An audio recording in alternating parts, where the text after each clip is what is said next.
नमस्ते दोस्तों।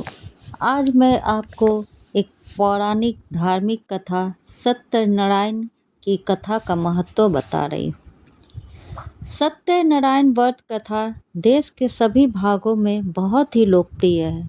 सत्य ही नारायण है, यह भाव सत्यनारायण की कथा से उभरता है। सत्य को साक्षात भगवान मानकर जीवन में उसकी आराधना करना ही सत्य व्रत है।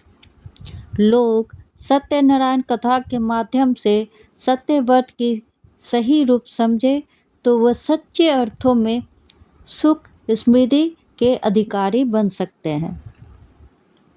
श्री सत्यनारायण कथा में विभिन्न कथानकों के माध्यम से एक ही तथ्य प्रमुखता से प्रकट हुआ है कि सत्य निष्ठा अपनाने से अर्थात सत्यनारायण का व्रत लेने से लौकिक और परलौकिक दोनों जीवन सुख शांतिमय बनते हैं और इस सत्य प्रीति को छोड़ने से अनेक प्रकार के कष्टों को भोगना पड़ता है। एक बार नारद ने भगवान विष्णु से प्राणियों के दुखों का निवारण का उपाय पूछा था। तब भगवान विष्णु ने कहा था, हे पुत्र, मृत्युलोक से ही नहीं बल्कि स्वर्ग में भी अति दुर्लभ बड़ा ही पवित्र एक व्रत है जिसे मैं प्रकट करता हूँ। सत्यनारायण व्रत को विधि विधान पूर्वक करने से इस लोक में सुख और अंत में सद्गति प्राप्त होती है। सत्य को ही भगवान स्वरूप मानकर जो व्यक्ति इस व्रत को करता है उसे प्रभु की कृपा का लाभ अवश्य होता है। प्रभु सत्य साधना से प्रसन्न होते हैं और उनकी कृपा से साधकों को लौकिक सुख और परलौकिक शांति निश्चित रूप से मिलती है।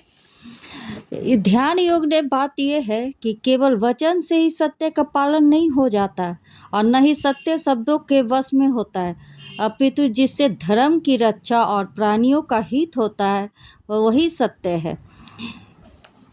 एक सत्यव्रती अपने उत्तम व्यवहार और शुभ कर्मों से ही भगवान की सच्ची पूजा करता है। सत्यमेव जयते नानृतम्, अर्थात सत्य की ही जीतता है, असत्य की नहीं। सत्य व्रत को अपनाने वाला दरिद्र भी भगवान की कृपा से धन धान्य से पूर्ण हो जाता है। उसके पास भी संसार के कष्ट आपत्तियां डर कर भाग जाती है। कोई भी विघ्न उसके जीवन में रहने से उसे दूर हो जाता है और इच्छा के फल की प्राप्ति होती है। साथ में भव बंधनों से मुक्ति मिलकर देवताओं की तरह स्वर्ग में सुख और संतोष का जीवन व्यतीत करता है। प्रश्न यह भी होता है कि सत्यनारायण व्रत की कथा में सतानंद नामक निर्धन ब्राह्मण, शूद्र लकड़हारा, साधु नामक बनिया और तुंगध्वज आदि राजा की कथा बताई गई है, किंतु इन पुरातन भक्तों के यहाँ कौन सी कथा हुई थी, इस कथा का वर्णन नहीं होता है।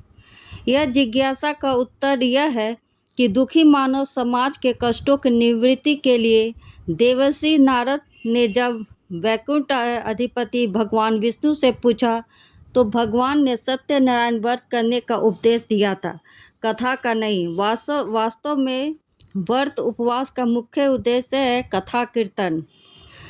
आस्तिक जन सत्यनारायण भगवान के अनुग्रह से व्रत अनुष्ठान से प्राप्त लाभों को सुनकर स्वयं सत्य व्रत धारण में प्रवृत्त हो।